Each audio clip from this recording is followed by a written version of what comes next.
The night was unusually silent as I approached the old cabin in the woods. The moon, a thin crescent, barely illuminated the path ahead. I had heard stories about this place, tales of people who entered and never came out the same. But I was not one to be swayed by rumors. I needed shelter from the biting cold. The door creaked open at my touch, revealing a room shrouded in darkness. I fumbled for a switch and was greeted by the faint glow of an old bulb. The cabin was Spartan, with just a bed, a table, and a fireplace that hadn't seen a fire in years. I decided to light it up, hoping to ward off the chill that was creeping into my bones. Hours passed, and the fire became my only companion.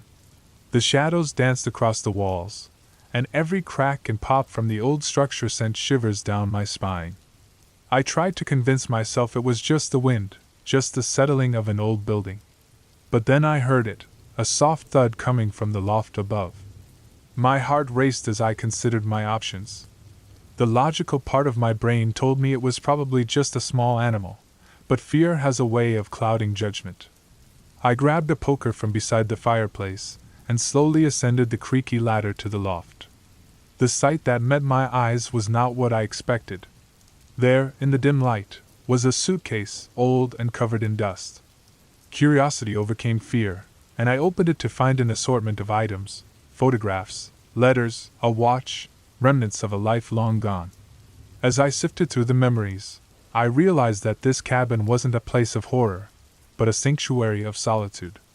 I returned to the warmth of the fire, the suitcase beside me. The night no longer felt menacing, and the silence was comforting. I fell asleep to the crackling of the fire, and when morning came, the cabin was bathed in a golden light that made it seem almost welcoming. I left the cabin with the suitcase in hand, a token of the unexpected peace I had found. The woods were no longer a blur of gray.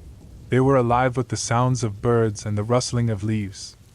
The cabin had given me a story to tell, one of discovery and serenity in the face of fear. And as I walked back into the world, I knew that sometimes the scariest places could hold the most beautiful surprises.